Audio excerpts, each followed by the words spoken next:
सह वीर्यं करवावहै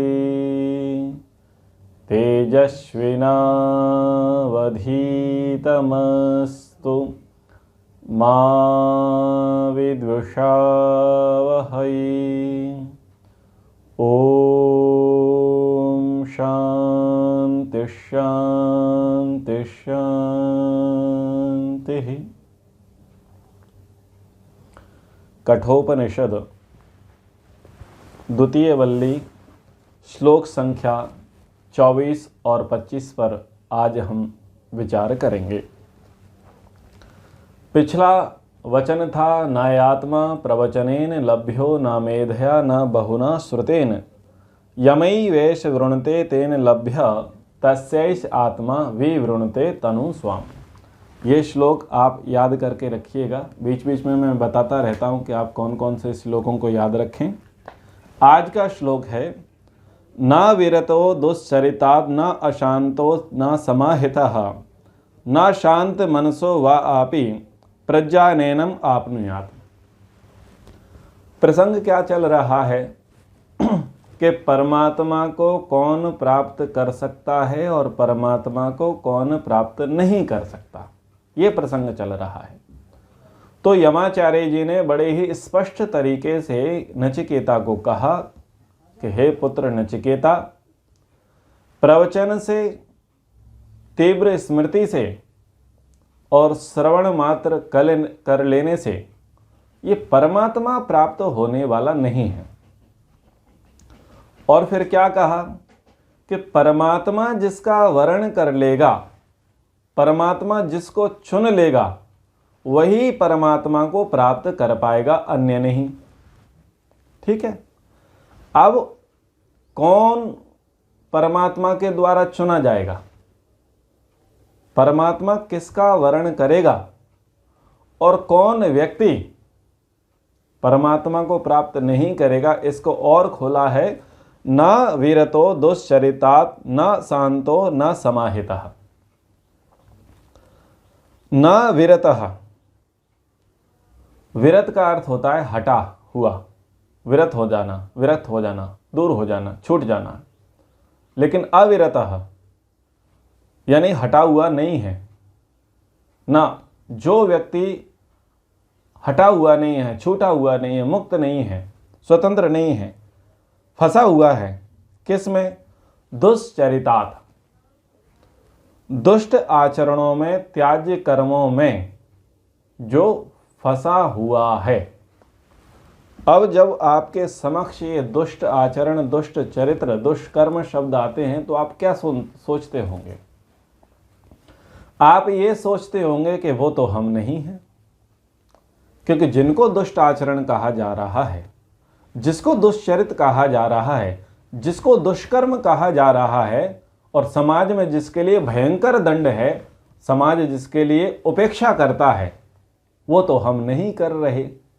तो हम ऐसा मान लेते हैं कि हमारे लिए तो इसमें एंट्री है, हम तो दुष्चरित वाले नहीं हैं। लेकिन इस दुष्चरित को समझें। क्या जघन्य अपराध को दुष्चरित कहा जा रहा है या सूक्ष्म दोषों को भी दुष्चरित कहा जा रहा है? यदि जघन्य अपराधी होगा और समाज के आगे उसके अपराध स्पष्ट हैं तो उसे सिरमौर नहीं बनाया जाएगा, सरताज नहीं बनाया जाएगा, हाँ या ना? क्योंकि समाज उसके विषय में जानती है कि वो सरगना है। फिर उसको विधायक का, सांसद का, मंत्री का, मुख्यमंत्री का, प्रधानमंत्री का पद नहीं दिया जा सकता। वो लोकतंत्र की कमी कहें या खूबी कहें, वो मिल जाता है। लेकिन क्या मनुष्यों के हृदयों पर वो व्यक्ति राज्य कर पाएगा, शासन कर पाएगा? वो जन समुदाय उसे अपना नेता चुन पाएगा? नहीं चुन पाएगा। जिसके काले कारनामे क्या हो चुके हैं? एक्सपोज हो चुके हैं। तो बड़े अर्थों में क्या समझ में आया दुष्चरित? कि जो बड़े बड़े कौभांड करने वाला है, आतंकवादी गतिविधियों में संलिप्त है, जो व्यक्ति हिंसा करने वाला है, आपराधिक मामले जिस पर दर्ज हैं, जो व्यक्ति भ्रष्टाचारी है, जो व्यक्ति व्यभिचारी है, यानी ऐसा व्यक्ति कि जिसके करने से समाज को सर्वाधिक हानि हो रही है, क्षति हो रही है, आप पहल उसको दुष्चरित्र वाला व्यक्ति मानते हैं और उस व्यक्ति के विषय में आप क्या धारणा बना लेंगे कि इसको परमात्मा नहीं मिलेगा और परमात्मा इसकी नहीं सुनेगा। ठीक है, ये पहला चरण हो गया। अब दूसरा चरण क्या है कि व्यक्ति की सोशल लाइफ तो बहुत अच्छी है, वो समाज में जाकर के कहीं पर हिंसा नहीं करता, किसी के साथ भी वो गलत व्यवहार नहीं करता, लेकिन सोशल लाइफ अच्छी है, पर्सनल लाइफ उतनी अच्छी नहीं है। कहते हैं कि व्यक्ति का स्वभाव थोड़ा अकड़ू है, क्रोधी है, बेकार है, हिंसक है। अरे हमें क्या लेना देना, वो होगा अपने घर के लिए, हमारे लिए तो नहीं है।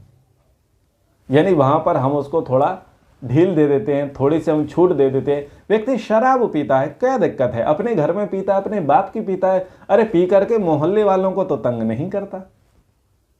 समझ में आ रहा है ना? यानी सोशल लाइफ में कोई प्रॉब्लम नहीं है, सोशल लाइफ उसकी बहुत अच्छी है, वो बहुत अच्छे से मिलता है, बहुत अच्छे से ट्रीट करता है, बहुत अच्छे से व्यवहार करता है, बहुत अच्छे से लोगों को कोऑपरेट करता है, बहुत अच्छे से लोगों की हेल्प करता है। सोशल लाइफ अच्छी है, लेकिन पर्सनल लाइफ उतनी अच्छी नहीं है। परिवार में शीर्ष शासन वाली स्थिति है, व्यक्ति पर्सनल लाइफ में सिगरेट पीता है, अंडे खाता है, शराब पीता है, मांसाहार करता है और घरेलू हिंसा का कार्य करता है। बाहर तो दयावान है, नारी सम्मान का कार्य करता है, लेकिन घर में पत्नी पर हाथ उठाता है। ठीक है,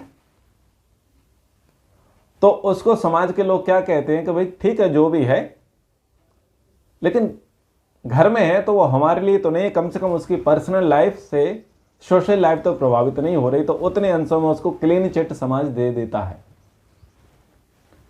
इससे तीसरी कंडीशन क्या है?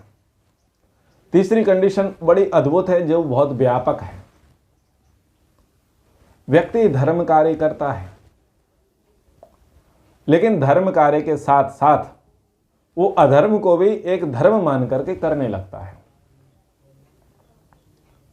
जिसको योग दर्शन में कहा गया कि वो व्रत पालन कर रहा है, लेकिन उसने नियम बना लिए हैं। जनेऊ धारण किया हुआ है, महाराष्ट्रियन ब्राह्मण है, बंगाली ब्राह्मण है, उड़िया ब्राह्मण है, साउथ इंडियन ब्राह्मण है, जनेऊ धारण किया हुआ है, बस मंगलवार को जनेऊ उतार देता है और उस दिन मंगलवार को जनेऊ पहन लेता है, उस दिन मांसाहार नहीं करता, लेकिन अगले दिन बुधवार को कर लेता है। वैसे तो वो कुछ नहीं करता, लेकिन अमावस्या के दिन थोड़ा ले लेता है। वैसे तो कुछ नहीं करता, लेकिन दशहरा आता है, दीपावली आती है, होली आती है, तो उस समय कुछ खाने पीना शुरू कर देता है। वैसे उनके घर में नहीं होता। कोई अतिथि आया, कोई मेहमान आया, कोई विशेष व्यक्ति आया, कोई विशेष उत्सव आया, प्रसंग आया, तब जाकर के उसने शराब का सेवन या मांसाहार का प्रयोग कर ले। वैसे नहीं करता, वैसे तो वो व्यक्ति अच्छा है। इसका चलन है या नहीं समझ में? ये तीसरा है। वो क्या मान रहे हैं कि हम धार्मिक हैं, हम तो कभी कभी कर रहे हैं, हम रेगुलर तो नहीं कर रहे। और ये तो खाने पीने की बात है। एक तो वो डाकू है, क्योंकि अभी खाने की बात थी, आचार विचार की बात थी। एक वो डाकू है जो दूसरों को लूटता है, दूसरों को मारता है, दूसरे के साथ बलात्कार करता है, दूसरे के धन को छीन करके भोग करता है। एक तो वो डाकू है। और एक दूसरा डाकू कौन है कि दूसरों को लूटता है, सब कुछ करता है, लेकिन उसके नियम है कि स्त्रियों को नहीं छेड़ता, ब्राह्मणों को नहीं छेड़ता, बच्चों को पकड़ता नहीं, केवल जो धनाढ्य लोग हैं उनको लूटता है। और क्या करता है? बोले गरीबों को बांट देता है। लूट तो हो रही है ना, लेकिन समाज में धीरे धीरे उसको छूट दी जा रही है, मसीहा बन जाता है। फिर तीसरी कंडीशन क्या है कि दे भी रहा है और ले भी रहा है, यानी कुछ हिस्सा बड़े बड़े अधिकारियों को भी दे रहा है, कुछ अपने पास भी रख रहा है और कुछ इन्वेस्ट भी कर रहा है। ये तीसरी कंडीशन है। उसमें भी श्रेणियां बन गई, खाने में भी श्रेणियां बन गई हैं, खाने पीने में, व्यसन में भी श्रेणियां बन गई हैं और धन कमाने में भी श्रेणियां बन गई हैं। अब धर्म की भी श्रेणियां देख लेते हैं। कुछ विश्वस्त सूत्रों से पता चला कि जिनके नाम के आगे ठाकुर लगा हुआ है और जो बड़े बड़े हैं वो 7 दिन का व्याख्यान करते हैं और शाम को गला लाल से करते हैं, शाम को गला लाल से करते हैं। अब वो क्या मान रहे हैं कि सुरा और सुंदरी उनके लिए फ्री है, क्योंकि वो तो कौन है? ब्राह्मण है, फ्री है उनके लिए। देवदासी प्रथा भारत में रही, पुरी के मंदिर में रही, पुरी वाले जानते हैं। देवदासी प्रथा वहां रही, बंगाल में भी रही, कई जगह पर देवदासी प्रथा रही। और जिनकी वो देवदासी हुआ करते थे उनका उपभोग करने वाले वो जो थे मुख्य, वो ये मानते थे कि ये तो धर्म है। वो ये नहीं मानते थे कि ये दुष्चरित है। हम जहां रहते हैं, हमसे 400 या 350 किलोमीटर जब उत्तर की ओर चलते हैं तो 84 कोस में एक क्षेत्र ऐसा बचा हुआ है जहां के लोग अपने आप को परम मानते हैं कि हम जिस धरा पर जन्मे उससे बड़ा तो कोई व्यक्ति है ही नहीं। और वो व्यक्ति सुरा सुंदरी का भोग, भोजन का भोग करने में अपने आप को बुरा नहीं मानते। वो मानते हैं कि हमारे लिए तो एनओसी है, हम कुछ भी कर सकते हैं। क्षेत्रों का नाम तो स्पष्ट नहीं बोल सकते, लोगों की आस्था है। पर क्या समझ में आ रहा है कि वो ये मानते हैं कि हम गलत नहीं कर रहे हैं, क्योंकि हम अधिकतर कार्य क्या कर रहे हैं? धर्म का कार्य कर रहे हैं, कुछ % गलत काम कर रहे हैं। अब ये 3 चरण आपको समझ में आ गए। यमाचार्य यही कह रहे हैं नचिकेता कि जो दुष्चरितों में फंसा हुआ है, लोग अपनी अपनी बुद्धि से उसको दुष्चरित मान नहीं रहे हैं। वो तो बड़े वाले को दुष्चरित मान रहे हैं, खुद को थोड़ी ना मान रहे हैं। खुद में तो वो ये देख रहे हैं कि हम तो बहुत ज्यादा माला करने वाले हैं, पाठ करने वाले हैं, पूजा करने वाले हैं, दान देने वाले हैं। हम तो दुष्चरित वाले नहीं हैं, हम तो धार्मिक लोग हैं। धार्मिक का चोला ओढ़ा बैठा है, धर्म के स्थान पर बैठा है, लेकिन जब भी मौका लगा, जब भी मन लगा, तब अधर्म कर रहा है। उसके लिए भी यमाचार्य यही कह रहे हैं कि ना दुष्चरित। जो व्यक्ति दुष्चरित में लगा हुआ है, फंसा हुआ है, उससे दूर नहीं हुआ है, उपरत नहीं हुआ है। और क्या कहा? न अशांतः, जिसके जीवन में शांति नहीं है। अशांति ही अशांति है, बेचैनी ही बेचैनी है, चंचलता ही चंचलता है।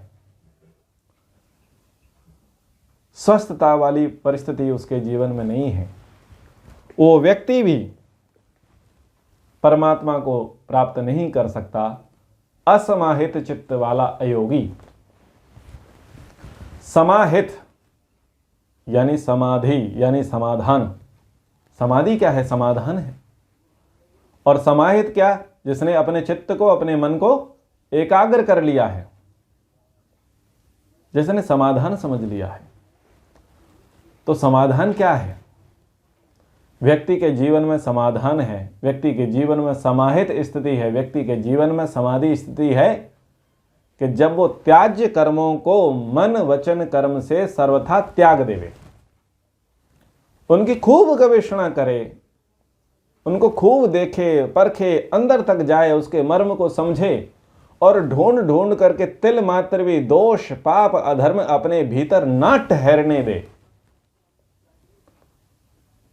वो है समाहित चित्त योगी, जिसने समाधान कर लिया है। क्योंकि शांति किससे होगी? शांति सत्कर्म से होती है। और जितना जितना व्यक्ति दुष्कर्म में लगा रहता है, उतना उतना वो अशांत रहता है।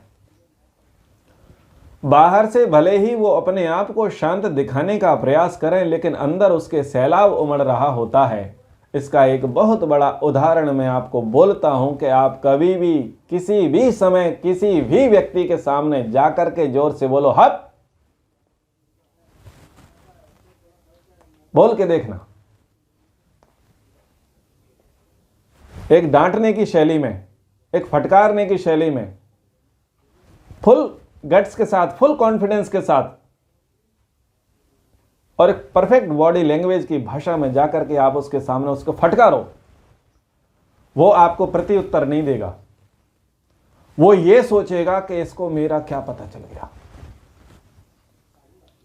इसको तो मैं जानता नहीं हूं, इसको मेरी बात कौन सी पता चल गई। जो बात उसने छुपाई रखी थी, जो बात उसके अंदर रहस्य थी, गूढ़ थी, वो उस बात को तुरंत अपने मन में स्मरण कर लेगा और उसी पर विचार करेगा, कहीं इसको ये बात तो पता नहीं चलेगी, इसलिए मुझे डांट रहा है। ये मैं आपको एग्जाम्पल दे रहा हूं। भारत में कहीं भी, भारत क्या पूरी दुनिया में कहीं भी किसी भी कोने में चले जाओ और बोल तो दो एक बार, हट,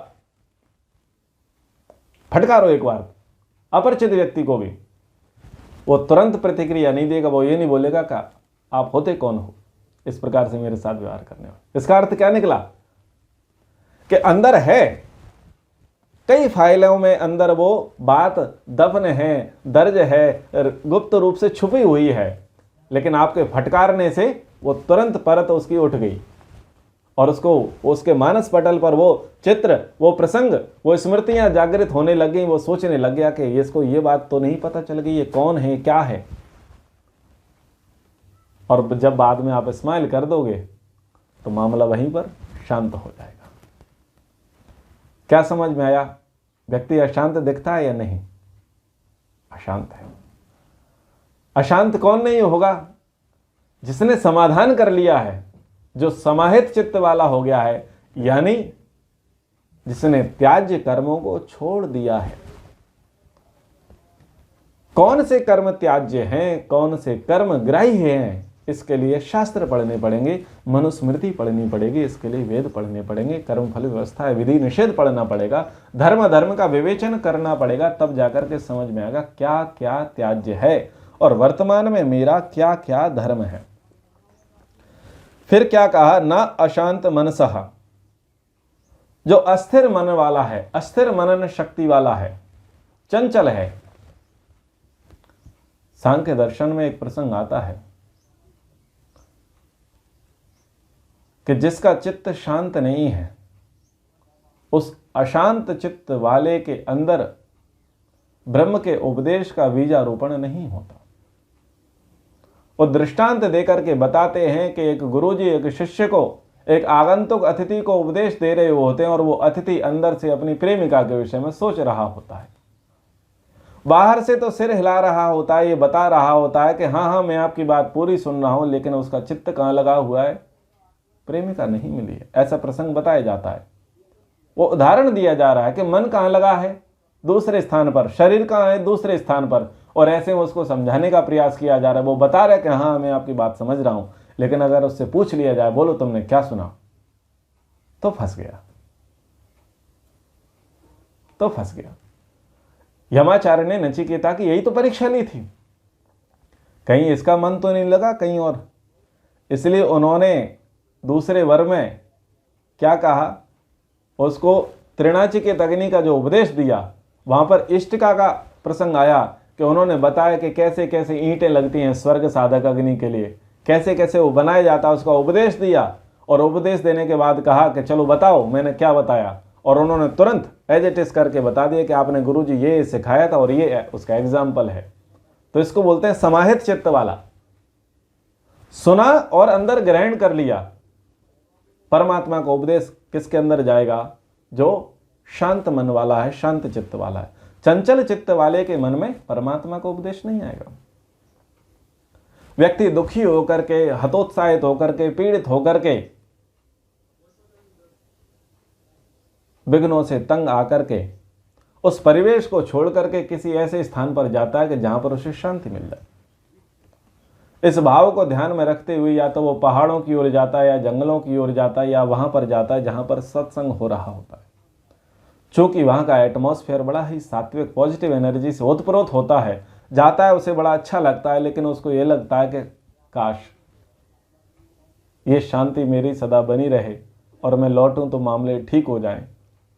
इस भाव में वो वर्तमान में बैठा रहता है और उसको सुन रहा होता है, लेकिन पूरी बात फिर भी उसकी बुद्धि में घुसती नहीं है। क्योंकि मन क्या है? अशांत है, अस्थिर है, चंचल है। पहले प्रसंग में कह दिया यमाचार्य ने कि प्रवचन से, श्रवण से और तीव्र स्मृति से परमात्मा प्राप्त होने वाला तो नहीं है। अब व्यक्ति प्रवचन कर रहा है, स्मरण कर रहा है, तीव्र स्मृति वाला है, लेकिन इसमें लगा हुआ है। गए पांडालों में 3 दिन के, 5 दिन के, 7 दिन के व्याख्यान सत्संगों में गए, जाकर के बैठे हैं, उत्सव का आनंद ले रहे हैं, ताली बजा रहे हैं, ठुमके लगा रहे हैं। उनको लग रहा है कि वाह बड़ी शांति है, लेकिन जैसे ही पांडाल से बाहर गए तो सब पिछला साफ। क्यों साफ था? क्योंकि चित्त में शांति नहीं थी, मन अशांत था, स्थिर चित्त नहीं था, इसलिए उपदेश ठहरते नहीं हैं। बहुत सुनाने के बाद, बहुत पढ़ाने के बाद, बहुत सिखाने के बाद यदि बात बुद्धि में घुस नहीं रही है, इसका अर्थ क्या है कि चित्त कैसा है? अशांत है। तो अशांत चित्त वाला व्यक्ति, असमाहित चित्त वाला व्यक्ति, दुष्चरित्र में फंसा हुआ व्यक्ति परमात्मा को प्राप्त नहीं कर सकता। भले ही वो प्रवचन करे, भले ही वो स्मरण करे और भले ही वो श्रवण करे,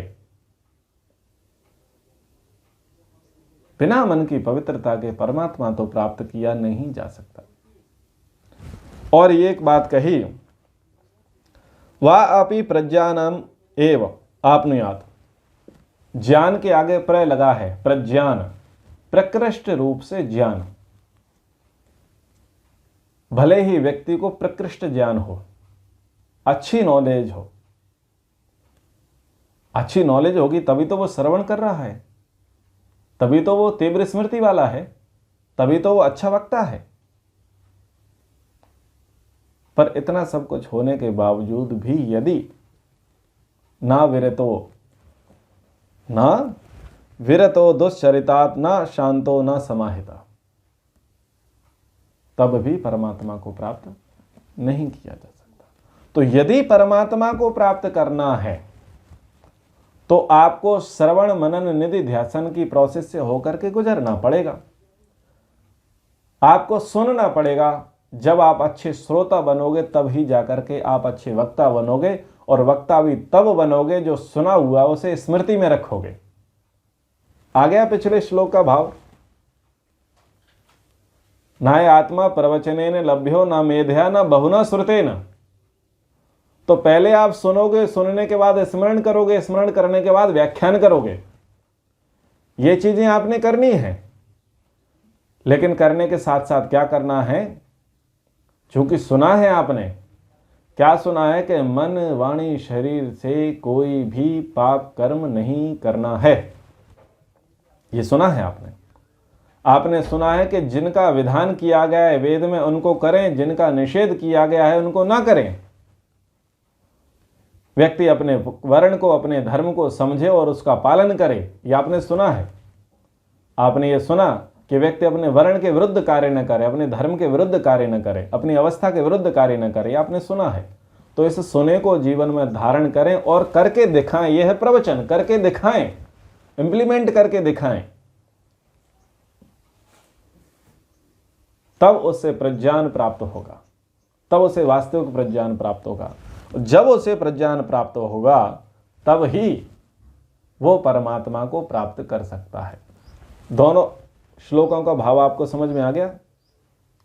परमात्मा को कौन प्राप्त कर सकता और कौन परमात्मा को प्राप्त नहीं कर सकता?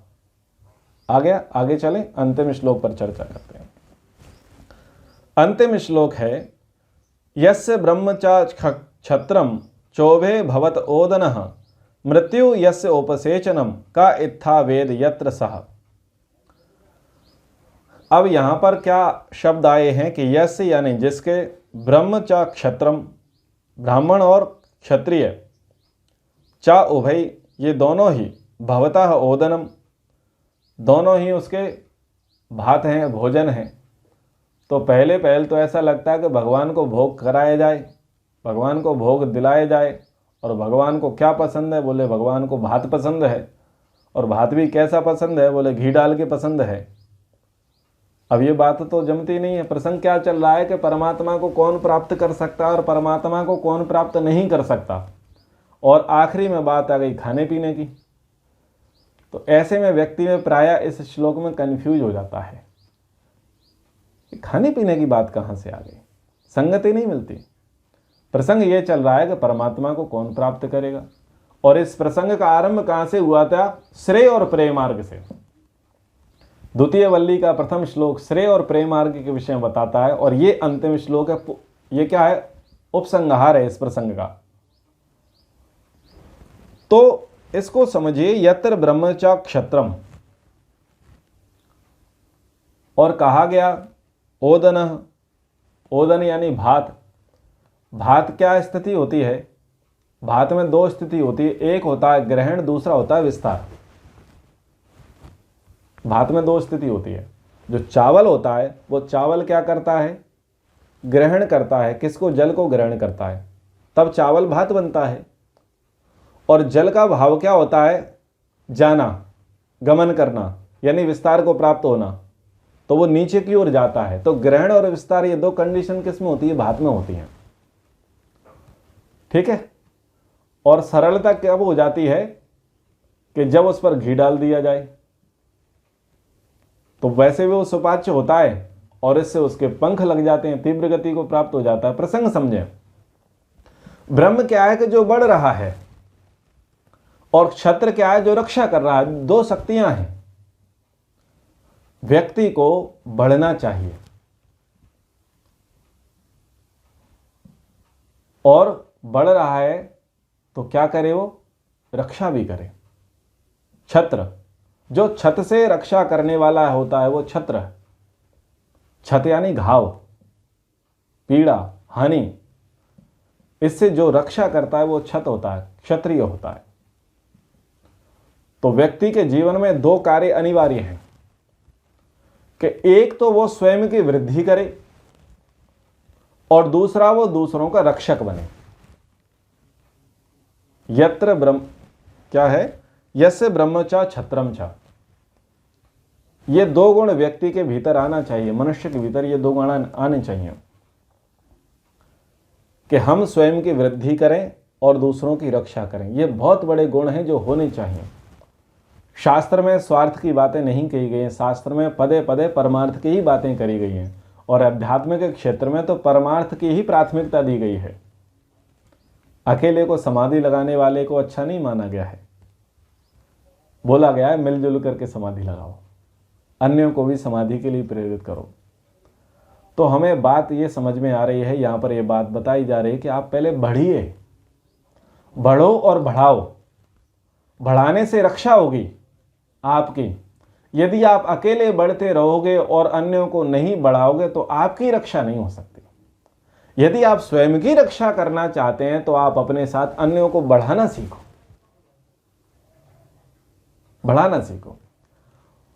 और तीसरा शब्द इसमें जो आया, जिसको बोला गया घृत, जो उपसेचन है, जो ऊपर से डाला जाता है, उसको यहां पर कहा गया मृत्यु। मृत्यु क्या है? कि देखो आप बढ़िए, आप औरों की रक्षा करिए, लेकिन इसमें ही मत लगे रहिए। अंत में इसका आपको त्याग करना पड़ेगा, छोड़ना पड़ेगा। ये भाव भी आपकी बुद्धि में रहना चाहिए कि आप स्वयं बढ़ें, दूसरों को बढ़ाएं। और तीसरी कंडीशन क्या है? कि त्याग के लिए तत्पर रहे। मृत्यु क्या है? मृत्यु का अर्थ है समापन, समर्पण, त्याग देना, छोड़ देना, बीत जाना, नष्ट हो जाना। तो उसको आप नष्ट करने के लिए तैयार रहें, तत्पर रहें। तो जब इस प्रकार से मनुष्य होगा तो वो परमात्मा को प्राप्त होगा। सन्यासी को यही कहा गया है। सन्यासी क्या है? पहले बढ़ता है, बढ़ करके सबको अभय दान देता है, सबकी रक्षा करता है, प्राणियों की रक्षा के लिए आगे बढ़ता है। और स्वयं के कपड़े कैसे हैं? भगवा है, साक्षात अग्नि का स्वरूप है। कब शांति पाठ हो जाए कोई परवाह नहीं, कोई चिंता नहीं, तैयार बैठा है और अपने आप को सर्वस्व में समर्पित करने के लिए खड़ा है, अपना आहूत करने के लिए खड़ा है, अपना बलिदान देने के लिए खड़ा है। किसके लिए? परमात्मा के लिए। इसलिए कहा जाता है, शास्त्रकार कहते हैं, विद्वान कहते हैं कि मोक्ष किसका होगा? बोले सन्यासी का होगा, क्योंकि वो बड़ा है और उसने दूसरों की रक्षा की है, और तीसरा वो स्वयं को समर्पित करने के, स्वयं को आहूत करने के लिए तैयार खड़ा है। तो ये इस प्रकार से अर्थ समझ में आ रहे हैं। इस प्रकार से अर्थ लगाएंगे तो पिछले दो अर्थों के साथ, पिछले दो श्लोकों के साथ संगति बैठ जाएगी। तो यत्र ब्रह्मचा क्षत्रम चा उभय भवत ओदनः मृत्यु यस्य उपसेचनम का इत्था वेद यत्र सा। दूसरे अर्थ में आप इसको ये ले हुए कि संसार की दो शक्तियां हैं, दो विधायक शक्तियां हैं, एक ब्रह्म शक्ति है और एक क्षत्र शक्ति है।